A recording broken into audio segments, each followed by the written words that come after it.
नमस्कार मित्रांनो, मी राहुल काळोखे. हा व्हिडिओ जर तुम्ही पाहत असाल तर तुम्ही मला ओळखतच असाल. मित्रांनो, बरेच दिवस झालं मी गप आहे, मी तुमच्यासमोर आलो नाही. तर मी पाहत होतो काय चाललंय काय नाही, सत्य काय आहे, कोण काय बाजू मांडते स्वतःची, पण हे खरं काय आहे, सत्य काय आहे, तर तुमच्यासमोर येणं गरजेचं होतं.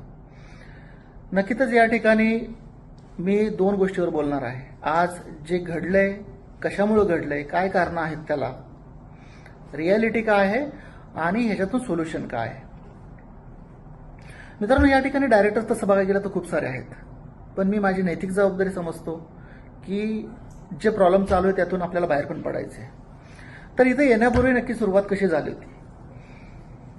गौरव सुखदेव हे माझे मित्र होते, जुनी ओळख होती आमची. त्यांनी मला ज्यावेळेस ते माझ्याकडे प्रथम आले त्यावेळेस त्यांनी मला सांगितले की अगस्त मिश्रा नावाचे एक चांगले ट्रेडर आहेत आणि ते चांगले ट्रेडिंग करतात, तुम्ही एकदा पहा. त्यानंतर मी अगस्त सरांना भेटायला गेलो, मी त्यांचं ट्रेडिंग पाहिलं आणि त्यांचं जे नॉलेज आहे ते ऐकून मी अक्षरशः थकीत झालो की एवढं नॉलेज कसं असू शकतं एवढं कमी वयामध्ये. त्यांचं ट्रेडिंग पाहिल्यानंतर साहजिकच माझी इच्छा झाली की त्यांच्याकडून ट्रेडिंग शिकायचंय.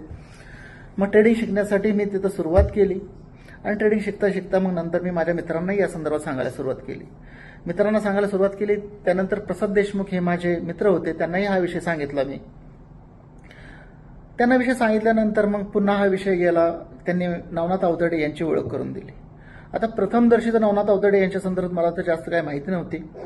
एवढंच माहिती होतं की ते एक कंपनी चालवतात. पण आमची ज्यावेळेस एक दोन भेटी झाल्या त्यावेळेस त्यांची एक एक गोष्ट समोर यायला सुरुवात झाली आणि खरं काय आहे ते समोर यायला सुरुवात झाली.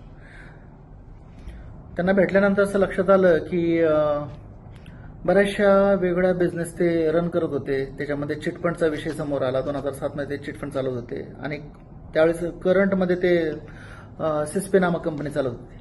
तर सिस्पे काय आहे तर सर्वसामान्य माणसाकडनं ते फंड रेज करायचे, त्याच्यावरती त्यांना फिक्स रिटर्न 3% असं काहीतरी द्यायचे. रेफरल प्लॅनही त्या ठिकाणी चालवत होते. तर एक ट्रेडर होते, त्यांनी सांगितलं की एक ट्रेडर होते, त्या ट्रेडरने आम्हाला फसवलं, त्याच्यामुळे आज आम्ही लायबिलिटीमध्ये आलेलो आहे. तर ती लायबिलिटी मित्रांनो असं लक्षात आलं की 36 करोडची लायबिलिटी ती त्यांच्यावरती त्यावेळेस आलेली होती. आणि हा विषय ज्यावेळेस ही लायबिलिटीचा विषय ज्यावेळेस त्यांनी सरांना मांडला त्यावेळेस असं आमचं ठरलं की चला त्यांना मदत करूया. सर्वसामान्य माणसं आहेत, गोरगरीब आहेत, तर त्यांना आपल्याला मदत करता येईल का. आणि या गोष्टीसाठी असं ठरलं की आपण ब्रोकरकडनं 36 करोडचं मार्जिन म्हणजे एक प्रकारचं लोन असतं ते मार्जिन घेऊन आपण नवनाथ सर आणि त्यांच्या जे सर्वसामान्य लोक आहेत त्यांची काही मदत करता येईल का. पण ते जे लोन असतं मित्रांनो, त्या लोनचे प्रत्येक महिन्यामध्ये काही EMI असतात, हप्ते असतात. ते वेळच्या वेळी न भरल्या गेल्यामुळं ब्रोकरकडनं ते पोझिशन ती कोलॅप्स झाली, क्लोज झाली पोझिशन, त्याचे हप्ते न भरल्या गेल्यामुळं. आणि त्याच्यानंतर सुद्धा त्यांनी तो बिझनेस कंटिन्यू केला आणि रोलिंग चालू ठेवलं. आता त्यांचं असं म्हणणं आहे की व्हिडिओमध्ये ते वारंवार बोलतायत की अगस्त सरने पैसा नाही दिया. पण पैसे का दिले नाहीत त्याचं मेन कारण असं आहे की सरांकडे पैसे तेवढे गेलेच नाहीत. तर हे मेन मित्रांनो माझ्या असं लक्षात आलं की सिस्पेच्या लायबिलिटी संदर्भात ते काहीच बोलत नाहीत, बाकी सगळ्या गोष्टी ते मांडतायत. माझा काही दोष नाही, मी काय केलं नाही. तर रियालिटी मित्रांनो ही आहे की सिस्पेची खूप सारी लायबिलिटी होती आणि ती लायबिलिटी त्यांनी इथून कव्हर केली. त्याच्यानंतर परत ज्यावेळेस बिझनेस आम्ही कंटिन्यू केला नंतर आता असं लक्षात येतं की बऱ्याचशा लोकांकडनं त्यांनी सावकाराकडनं त्यांच्या लोकांनी गुंतवणूक घेतलेली आहे, लोन काढलेत लोकांनी, कोणी सोनं गहाण ठेवलेलं आहे. तर हे अशा चुकीच्या पद्धतीने त्यांनी व्यवसाय केल्यामुळे आज खऱ्या अर्थाने कंपनी अडचणीत आलेली आहे. खरं कारण तुमच्यासमोर यावं म्हणून मला असं वाटलं की हे बोललं पाहिजे तुमच्याशी, तुमच्यासमोर हा विषय आला. मित्रांनो, आज मी त्यांचा व्हिडिओ ऐकला, ते काहीतरी गोबेन तंत्र असं काहीतरी सांगवते. त्याचं असं म्हणणं आहे की एक खोटी गोष्ट जर तुम्ही 100 वेळा बोलला तर ती खरी होऊन जाते. मित्रांनो, हे जे सिस्पेची लायबिलिटी संदर्भात आजपर्यंत त्यांनी एवढे व्हिडिओ बनवले, कधी हे सत्य का नाही त्यांनी जनतेसमोर आणलं. आज आम्ही त्या सर्वसामान्य माणसांना मदत व्हावी, त्यांना बाहेर काढावं यासाठी आम्ही प्रयत्न केले आणि ते केलंही. हे विचारा की मागची लायबिलिटी किती होती, किती करोडची लायबिलिटी सिस्पेची लायबिलिटी इथून कव्हर झाली. हा विषय त्यांनी कधीच मांडला नाही. तर मला हे सांगायचं की जे खोटं बोलतायत ना तर ते खोटं बोलणं बंद करावं आणि ही सत्य जे आहे ते सत्य त्यांनी समोर, हे पण सत्य त्यांनी समोर मांडलं पाहिजे आणि लोकांना खोटं आश्वासन देणं बंद केलं पाहिजे. आज तुम्ही म्हणता की आर्थिक सल्लागार त्यांचं असं म्हणणं आहे की सिस्टममध्ये तुम्ही काय एज्युकेशन दिलं नाही. अरे मी त्यांना हे माहिती आहे की आपण ट्रेडिंग करतोय, ट्रेडिंगमध्ये प्रॉफिट आणि लॉस या दोन्ही गोष्टी घडतात. तर का नाही या लोकांना सांगितलं? का लोकांनी मग लोन घेऊन पैसे टाकले, सोनं गहाण ठेवून पैसे टाकले? आज त्यांना हे माहिती होतं की ट्रेडिंगमध्ये प्रॉफिट आणि लॉस या दोन्ही गोष्टी चालतात, मग फिक्स रिटर्नच्या स्कीमा चालवल्या कशा काय लोकांनी?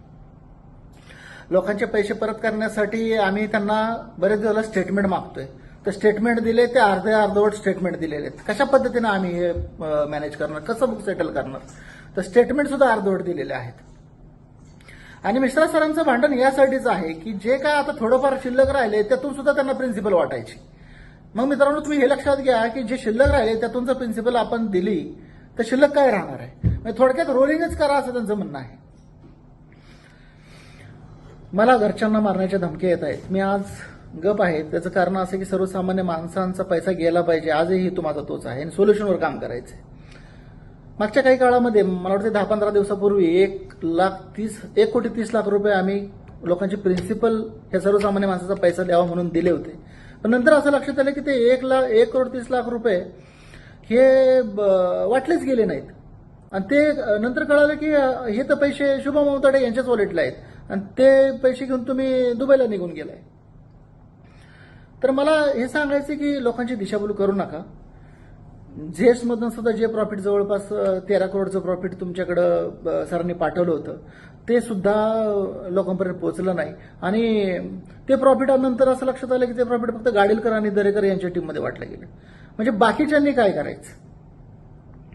तर खरं काय आहे, लोकांपर्यंत पोहोचलं नाहीये. तर खरं हे आहे की खरा लोकांपर्यंत पैसा पोहोचलेला नाहीये. आणि हेच मेन कारण आहे की आज जी परिस्थिती ओढवलेली त्याला मेन कारण की सर तुम्ही हे सांगताय याच्याशी आमचं काय घेणं देणं आहे. सर्वसामान्य माणसांनी आज या ठिकाणी पैसा टाकला, आज त्या लोकांना त्रास होत आहे. बऱ्याचशा लोकांनी या ठिकाणी एका आशेने पैसे टाकले होते की बाबा आपल्या भविष्यात येणाऱ्या काळात आपली आर्थिक प्रगती या ठिकाणी होईल. आज त्यांच्या माध्यमातून तुम्हाला त्रास होतो आहे आणि तुमची चिंता, तुमचा त्रास साहजिकच आहे. तुम्हाला मला हे सांगायचं की नक्कीच आपण ह्यातनं बाहेर पडू आणि यासाठी मी उभा आहे.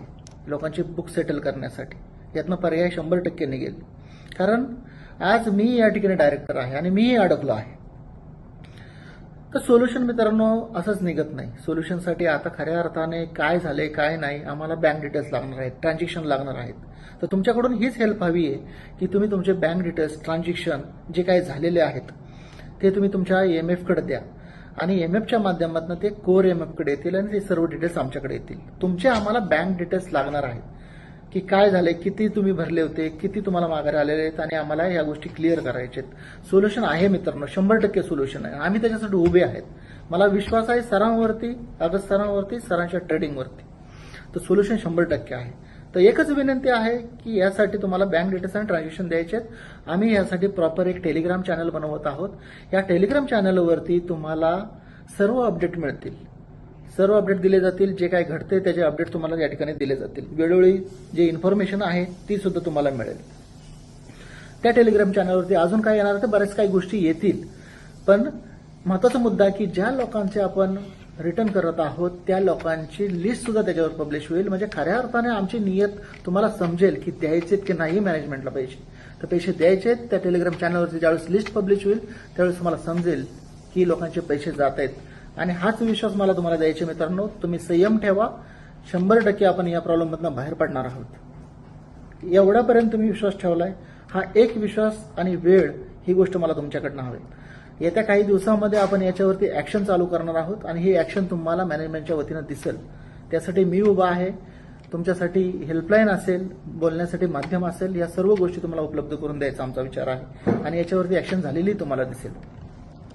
मित्रांनो, बोलण्यासारखे खूप विषय आहेत पण आता खऱ्या अर्थाने भांडण्याची वेळ नाहीये. माझी सर्वांना एकच विनंती आहे, आपण संयम बाळगावा. बरेचसे लोक व्हिडिओ बनवतात, हे करतात, केसेस करायला चाललेले आहेत. खरंच मार्ग निघेल का हो त्यातून? खरंच FIR करून मार्ग निघेल का? किती कंपन्यांच्या आजपर्यंत FIR झाल्या, केसेस झाल्या, 10, 15 वर्ष झाले तरी त्यांचे पैसे मिळाले नाहीत. तर आता काय सोल्युशन आहे? ज्या ठिकाणी जनरेशन आहे, ज्या ठिकाणी ट्रेडिंग होतं, ज्या ठिकाणी पैसा जनरेट केला जातो, याचा अर्थ काय? पैसे जनरेट झाले म्हणजे पैसे मिळणार. तर हाच एक विश्वास मला तुम्हाला द्यायचा आहे. मी या ठिकाणी एवढंच सांगू इच्छितो की कुठल्याही अफवावर विश्वास ठेवू नका.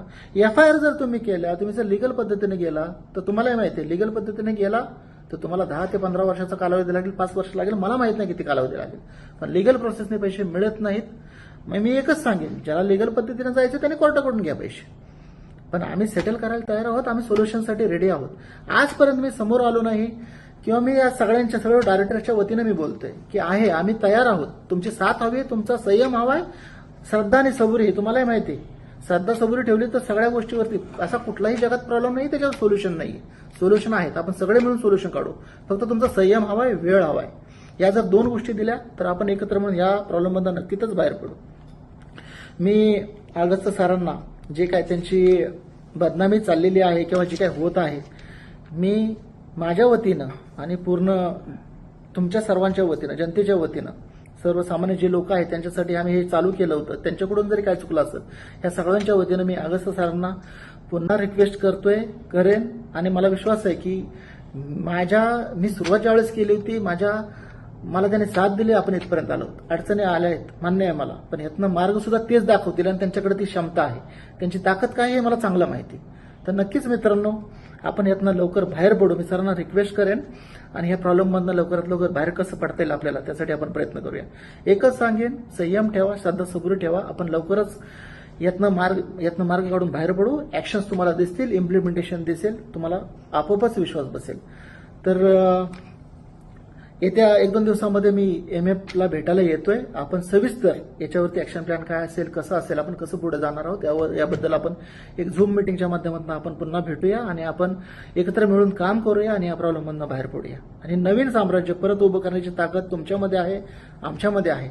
नक्कीच परत आपण उभं राहून एका गरुड भरारी घेऊया.